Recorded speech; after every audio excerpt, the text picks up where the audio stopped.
आज अगत्य बंगल्यात दादांची तिन्ही मुलं मुक्कामाला होती. किती वर्षांनी तिघं भावंडं एकत्र आली होती. दादांना दर दिवाळीला वाटायचं तिन्ही मुलं, सुना, जावई, नातवंडांनी घर भरून जावं. पण तसा योग कधी आलाच नव्हता. कुणा एकाची कायम अनुपस्थिती, प्रत्येकाची कारणं ही पटण्यासारखी. दादांना वाटायचं लहानपणी थोडा धाक दाखवला की मुलं ऐकत. तसं करून सर्वांना एकत्र आणायला हवं. तो बेत पार पडलाच नाही कधी आणि आज दादा गेल्यानंतर त्यांची इच्छा पूर्ण होत होती. दादांच्या जाण्याने तिघं भावंडं घरी आली होती, पण दादा नव्हते. विचारांच्या नादात निलेशचा डोळा लागला. तितक्यात दार वाजलं. आतल्या खोलीत पडलेल्या सगळ्या भावंडांनी एकमेकांकडे नजर टाकली. कुणीतरी आलं भेटायला. दुपारचे 2 वाजले आहेत. कधीही कसे येतात अरे.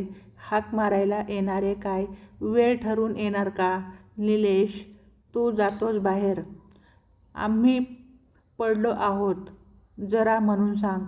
नको वाटलं आत्ता. तेच बोलणं तुझ्याशी. निदान काहीतरी वेगळा विषय असेल त्यांना बोलायला. माझ्याशी काय बोलणार वेगळं? अमेरिका, सुनील खिजवल्यासारखं म्हणाला. तसा निलेश वैतागला. दादा गेले म्हणून भेटायला येतायत लोक. अमेरिकेबद्दल ऐकायला नाही. हो पण बघच तू आत्ता. अमेरिकेचा विषय निघतो की नाही. मग आईला घेऊन जाणार का विचारतील. इथे एकट्याच राहणार का त्या? घर विकायचं आहे का? आपण अजून विचारही केलेला नाही. ते सगळं विचारण्याचं काम हे हाक मारायला येणारे करतायत. 7-8 दिवस तेच तर चाललं आहे. काल तर आईला कुणीतरी दादांची आठवण येते का म्हणूनही विचारलेलं ऐकलं मी. निलेश मुकाट्याने बैठकीच्या खोलीत आला. ठरल्याप्रमाणे सुनील म्हणाला तसं पारही पडलं. निलेशचं डोकं भणभणायला लागलं. खरंच सांत्वन करायला येतात माणसं की स्वतःचं कुतूहल शमवायला? तुला यातलं काही हवं आहे का बघ. दादाचे कपडे, फोटो, बॅगा असं सगळं काढून बसलेल्या भावंडांकडे निलेश पाहत राहिला. हे नंतर नाही का करता येणार? कधी करायचं?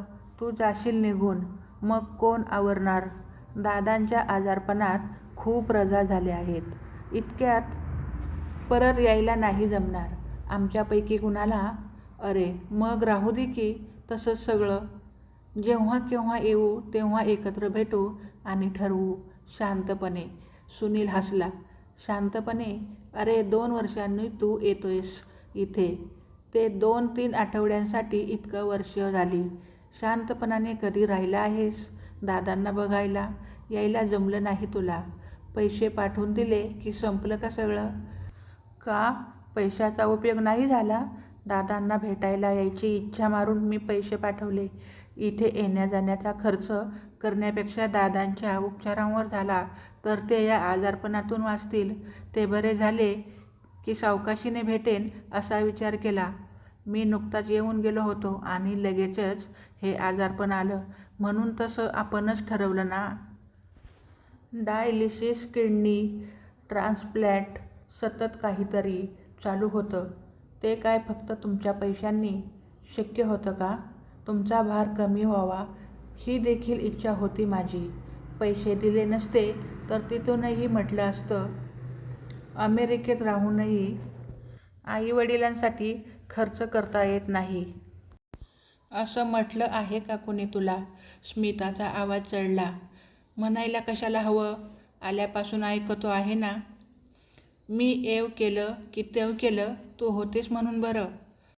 तू किती केलंस रे दादाचं? किती दिवस चाललं आहे आजारपण? धावपळ, सतत थोपटा नुसती एकमेकांची पाठ. मुद्दाम जाणून देताय ना. गरजेला मी इथे नव्हतो ते पैशाचं सोंग आणता आलं असतं का? उपयोग झाला ना पाठवलेल्या पैशांचा. पण एकाने तरी म्हटलं का तुला दादा भेटले नाहीत याचं वाईट वाटतं? तू पाठवलेल्या पैशामुळे खूप सोय झाली म्हटलं का? मला काय दादांना भेटायची इच्छा नव्हती का? आणि दादा गेल्या गेल्या निघाले आत्ता घर खाली करायला. आवराआवरी करत आहेत म्हणे. आई आहे अजून हे विसरू नका. आपण आपलं किती सामान आणून ठेवलं आहे इथे. दादा म्हणायचेच, गोडाऊन केलं आहे तुम्हा मुलांनी घराचं. आपण इथे राहत नसूनही ठेवलं ना त्यांनी सामान जपून. मग काल दादा गेले नाहीत तर आज बसायलाच हवं का सगळं आवरायला? मी काय घेऊ आणि तू काय नेतोस? आम्ही जे केलं ते पण बोलायचं नाही का? तू तुझ्या पैशाचा माज दाखवू नकोस हां निलेश. सुनील तणतणला. आणि तुला वाटतं तसं इथे काही माणसं पैशाला पासरी नाही पडलेली. आम्हीच येऊन जाऊन करत होतो दादांचं. हॉस्पिटलमध्ये नेणं आणणं, रक्तदाते शोधणं, एक ना अनेक. नुसतं पैशाने नाही भागत, वेळ द्यावा लागतो. स्मिता फणफणली. वेळ वेळ वेळ. इथेच राहत असतो तर मीही दिला असता माझा वेळ, कळलं ना? ते शक्य नव्हतं म्हणून आर्थिक भार उचलायचा प्रयत्न केला. आणि सारखं तुम्ही किती करत होता त्याचे गोडवे नका गाऊ दादा. आई पण राबत आहे तुमच्यासाठी तेवढेच. आत्तापर्यंत कधीही फोन करा. कुणाच्या तरी गरजेला आई तिकडे गेलेली, बाबा एकटे घर सांभाळायला. आणि इतकं करून शेवटी मलाच धडे देताय. तुमचं पण ना त्या भेटायला येणाऱ्या माणसासारखं झालं आहे. ती निदान बाहेरची तरी, घरातल्याच माणसांची वागायची ही तऱ्हा. मग कशाला हसायचं इतरांना? अमेरिकेत गेलो ते नोकरीसाठी, पण आत्ता वाटतं बरं झालं तुमच्यापासून सुटका तरी झाली. निलेश गप्प बस एकदम. सुनील, स्मिता तुम्ही दोघंही एक शब्द बोलू नका. अरे ह्यांना जाऊन पुरते 10 दिवसही झालेले नाहीत. तेवढ्यात तुमचे वाद सुरू. निदान माझी तरी लाज ठेवा. आईच्या उपस्थितीची जाणीव झाल्यासारखे तिघंही एकदम गप्प झाले. नातेवाईक, शेजारी पाजारी, तुम्ही मुलं मला ठाऊक आहे. प्रत्येकजण कर्तव्य जबाबदारी म्हणून सारं करत आहात. पण कुणी माझ्या मनाचा विचार करत आहे का? 35 वर्षाचा संसार. त्यांच्या मरणाची चाहूल लागल्यावर मला काय वाटलं असेल याचा विचार आला का रे तुमच्या कधी मनामध्ये? चेहऱ्यावर हसू ठेवून वावरायचं, यातूनही ते वाचतील असं स्वतःच्याच मनाला बजावत राहायचं. त्यांना उभारी द्यायची. खचून जायला झालं रे. आत्ता सहप्रवास संपला आहे आणि मावळतीच्या रस्त्यावर मी एकटी उभी आहे. या कल्पनेनेच उन्मळून पडल्यासारखं झालं आहे.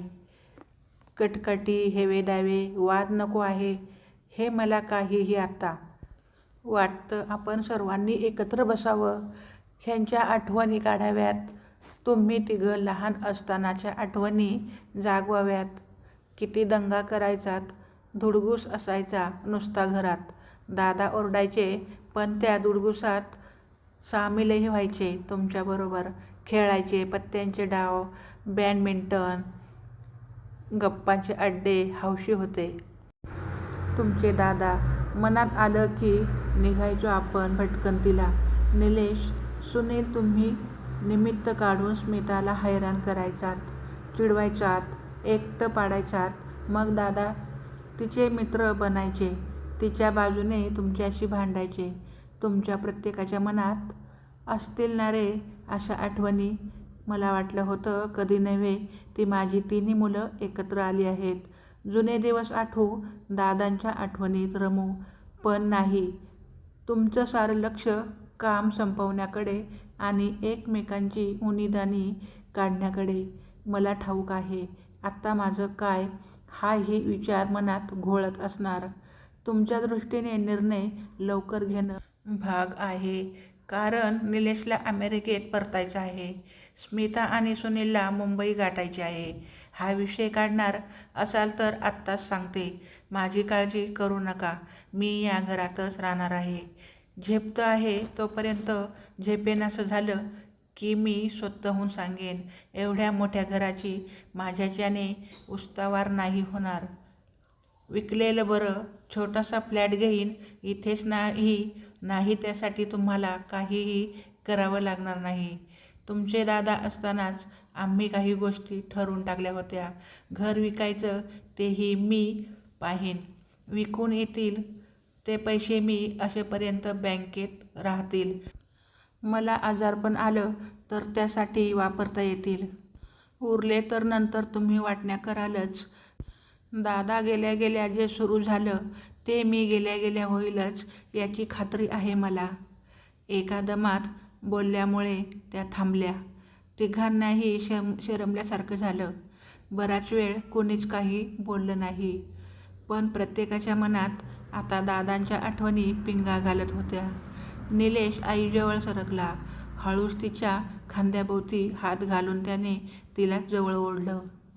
आई, उद्या 10वा दिवस आहे. काका, मामा, मावश्या सगळे येतील. तेव्हा रात्री आपण हेच करू. दादांच्या सुखद आठवणी जागू. चालेल. डबडबलेल्या डोळ्यांनी स्मिता, सुनील, निलेश आईकडे पाहत होते. तिने पसंतीची मान डोलवली तशी दादांच्या नसण्याने प्रत्येकाचा जीव गलबलून गेला. तर मित्रमैत्रिणींनो, कथा आवडली असेल तर लाईक, शेअर, सबस्क्राईब करायला विसरू नका. धन्यवाद.